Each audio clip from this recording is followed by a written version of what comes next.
but you can add as many questions as you want at a time in this text area at the bottom of the screen.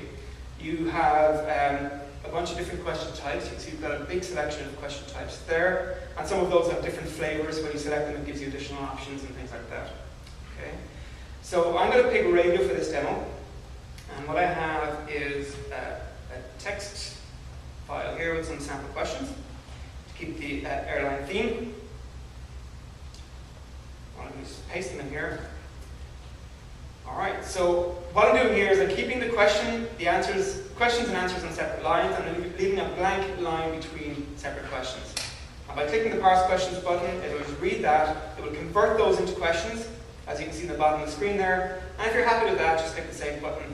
It will clear the screen so you can add the next batch of questions. So the next batch of questions might be some free text questions. So you just select free text, put in your next batch of questions, they're all free text questions, and they're all added and made available for you to use in your survey. Alright. So you can see the two new questions that I just added there are showing up at the bottom of the list. You can see that they don't have a little red icon here beside them to show that they're not in use on a survey page at the moment. The other 7 questions are. So once you've done your questions, the next step is to work with your page. So if I design the main page, you can see what it looks like.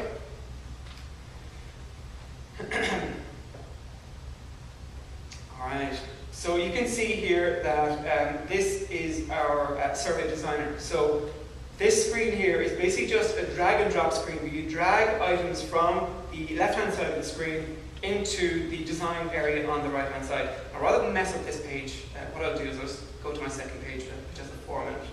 Let me go into that one instead.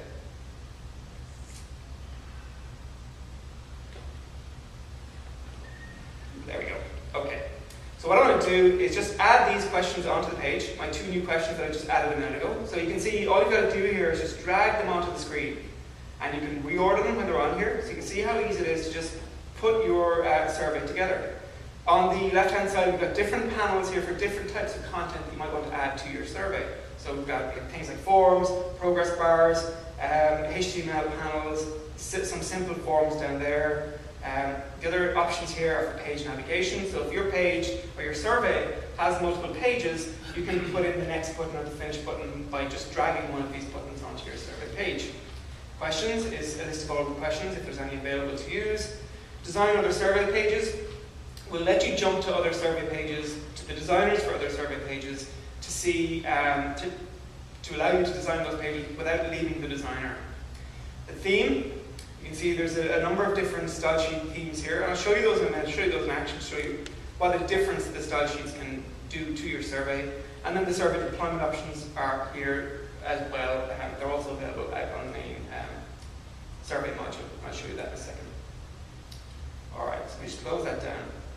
What I want to do very quickly is show you the styles for your survey. So let me just click on the style theme here. So the SaaS 1 theme is the one that you saw there with the big eMarketingSAAS logo at the top. So I just try a different one. Let's pick SaaS 2 here. We'll apply it. We'll preview it. And you can see it's a Ben & Jerry branded survey. So if I scroll down here, you can see we've got the cow at the bottom. So you can see it's quite different to the actual demo survey that I showed you a minute ago. And this is all controlled in style sheets. You control the width, the background image, the color of the text, the font you want to use in the text, the font in the answers, and everything is controlled through style sheets. So you can completely rebrand a survey to look, to kind of follow your own company's branding. Just do one more. So apply that. Preview it.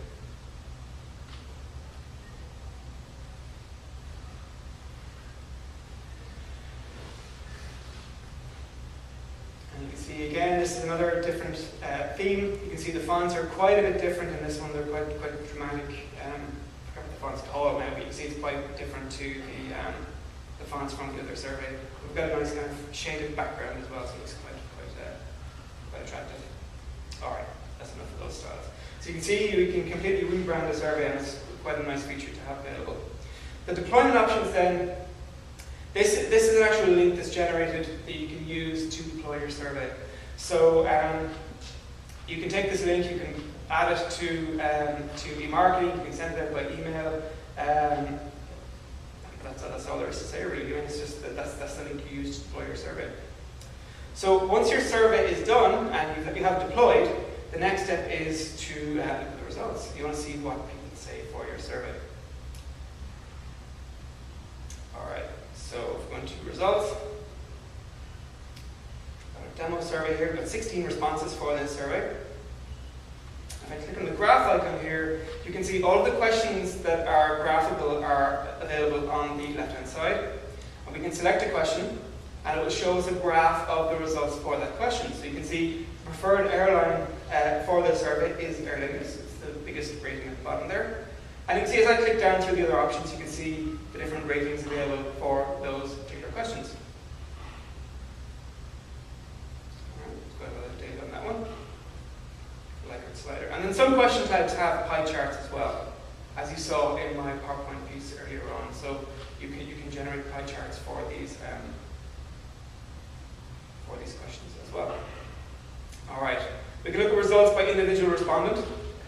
So for all the people who took the survey, you can see we've got their IP address, we've got their browser that they use, first name, last name, email address. Any information that's captured in the survey is all available on a respondent by respondent basis from the screen. And again, we've got a pin graphic here to tell us where someone was when they answered the survey. Alright. So we've got lots of different options here to look at, lots of different views and representations of the results here. I won't go into them in detail, we'll be here all day. Alright. And we've got to try and wrap up in the next 2 minutes. So one thing I want to show you real quick before we finish up here is the result sets. So result sets let you filter the results just to show you the results that you're interested in. So in my Aer Lingus survey, in my airline survey here, I created a result set to give me a list of all the people who selected Aer Lingus as their preferred airline.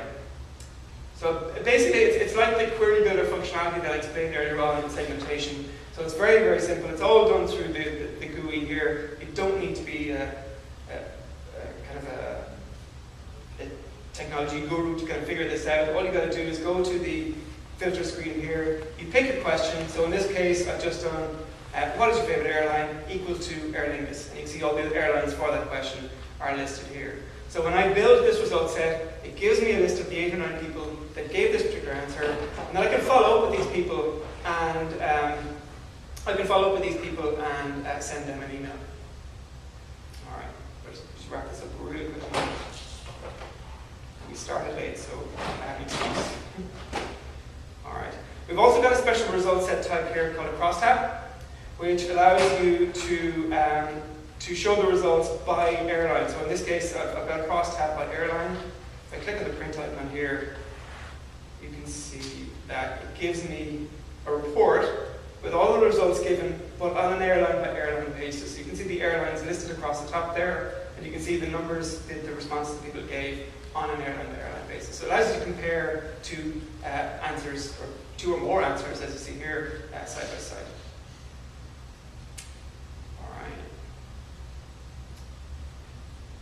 Back to PowerPoint just to finish off then. So deployment options, as I said, we've got the on-premise version, which is traditional license model. You buy eMarketing, you install it in your server, you've got full control over what you want to do with it. Or we've got the new on-demand version on eMarketingSAAS.com.